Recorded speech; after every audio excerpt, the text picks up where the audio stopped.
आप सभी को एक बार फिर से प्रभु यीशु मसीह के नाम में जय मसीह की। आज हम आत्मिक युद्ध से जुड़े 3 सवालों के जवाब इस वीडियो पर देने वाले हैं। पहला सवाल है, आत्मिक युद्ध क्या है? और दूसरा सवाल है, कैसे पता करें कि मेरे जीवन में आत्मिक युद्ध चल रहा है?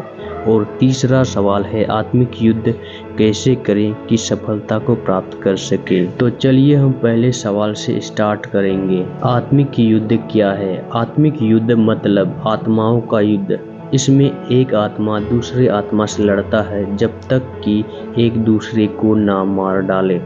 यह युद्ध चलते रहता है जिसे कहते हैं आत्मिक युद्ध। बाइबल में एक वचन है जहाँ पर आत्मिक युद्ध के विषय में लिखा है कि आत्मिक युद्ध क्या है और हमारा आत्मिक युद्ध किसके साथ है। इफिसियों अध्याय 6 पद 10 से लेकर 12 तक में हम पढ़ सकते हैं। इसलिए प्रभु में और उसकी शक्ति के प्रभाव में बलवंत बनो, परमेश्वर के सारे हथियार बांध लो कि तुम शैतान की युक्तियों के सामने खड़े रह सको, क्योंकि हमारा यह मलयुद्ध लहू और मांस से नहीं परंतु प्रधानों से और अधिकारियों से और इस संसार के अंधकार के हाकिमों से और उस दुष्टता की आत्मिक सेनाओं से है जो आकाश में है। यहाँ 12 पद पर ध्यान दे, क्योंकि हमारा यह मलयुद्ध लहू और मांस से नहीं, मतलब हमारा यह युद्ध एक ऐसा व्यक्तियों के साथ है, मतलब ऐसे लोगों के साथ है जिसके शरीर में लहू और मांस नहीं है। स्पिरिचुअल भाषा में यानी कि आत्मिक भाषा में ऐसे लोगों को जिसका मतलब लहू और मांस नहीं है और ना ही हड्डी है, ऐसे लोगों को आत्मा कहा गया है और आम बोलचाल की भाषा में इसे भूत कहते हैं। आत्माएं 2 प्रकार की होती हैं, एक अच्छा एक बुरा। अच्छे आत्मा की कैटेगरी में पहले आता है परमेश्वर और दूसरा आता है पवित्र स्वर्गदूत जो परमेश्वर के साथ रहते हैं और उसकी सेवा करते हैं। बुरे आत्मा के कैटेगरी में पहले आता है शैतान और शैतान के साथ गिराए गए स्वर्गदूत। तो आप समझ गए होंगे कि आत्मिक युद्ध क्या है। आत्मिक युद्ध मतलब एक ऐसा व्यक्तियों के साथ लड़ना जिसका लहू और मांस नहीं है। तो चलिए हम दूसरे सवाल की ओर बढ़ते हैं। दूसरा सवाल है, कैसे पता करें कि मेरे जीवन में आत्मिक युद्ध चल रहा है? आपके जीवन में आत्मिक युद्ध चल रहा है, इन चीजों को पता करने के लिए आपको पहले ये जानना पड़ेगा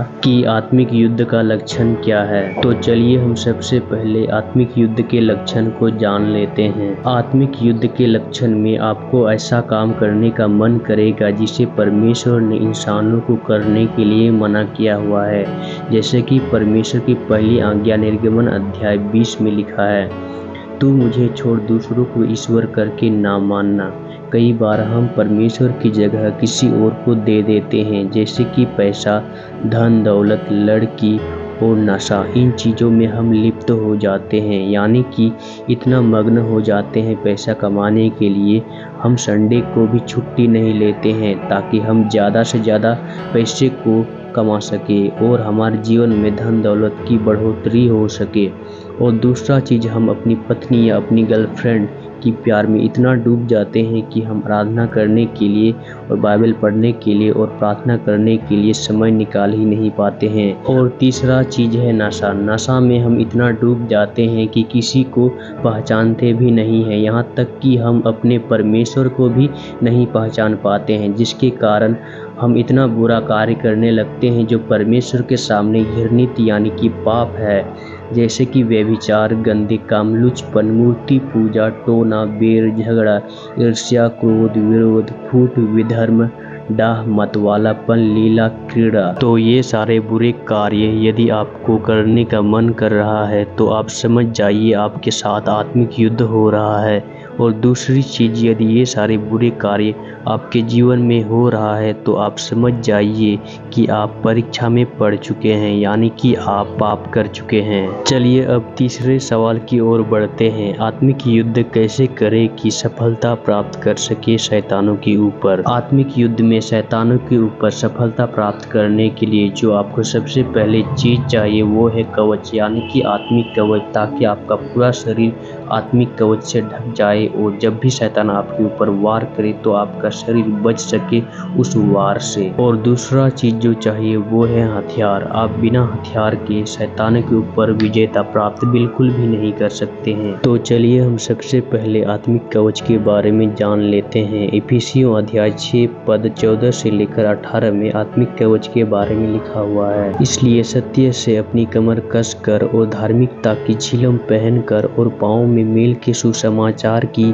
तैयारी के जूते पहनकर और इन सब के साथ विश्वास की ढाल लेकर स्थिर रहो, जिससे तुम उस दुष्ट के सब जलते हुए तीरों को बुझा सको और उद्धार का टोप और आत्मा की तलवार जो परमेश्वर का वचन है ले लो। हर समय और हर प्रकार से आत्मा में प्रार्थना और विनती करते रहो और इसीलिए जागते रहो कि सब पवित्र लोगों के लिए लगातार विनती किया करो। यदि हम इस वचन को गहराई से देखेंगे तो पाएंगे कि यहाँ पर परमेश्वर ने 5 कवच दिए हुए हैं। पहला कवच है सत्य जो बेल्ट को दर्शाता है, और दूसरा कवच है धार्मिकता जो झिलम को दर्शाता है, और तीसरा कवच है सुसमाचार जो जूता को दर्शाता है, और चौथा कवच है विश्वास जो ढाल को दर्शाता है, और पांचवा कवच है उद्धार यानी कि आशा जो टोप यानी कि टोपी को दर्शाता है। चलिए अब हम आत्मिक हथियार के विषय में जान लेते हैं। जिस प्रकार से 5 बेसिक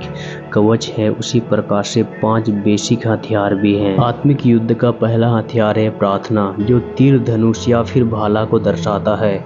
दूसरा हथियार है आराधना जो भूकंप को दर्शाता है, और तीसरा हथियार है वचन यानी कि परमेश्वर का वचन, ये तलवार को दर्शाता है, और चौथा हथियार है संगति जो आत्मिक भोजन को दर्शाता है, और पांचवा हथियार है गवाही जो विजय को दर्शाता है। मैं आशा करता हूँ कि आप सभी को आत्मिक युद्ध से जुड़े 3 सवालों के जवाब मिल गया होगा। आज के लिए इतना ही। आने वाले वीडियो में आत्मिक युद्ध से जुड़े आत्मिक कवच और आत्मिक हथियार के विषय में गहराई से हम अध्ययन करेंगे। तो इस वीडियो को मैं यहीं पर अंत करता हूँ। अगले वीडियो में यानी कि आत्मिक युद्ध का भाग 2 में हम फिर से मिलेंगे। तब तक के लिए आप सभी को जय मसीह।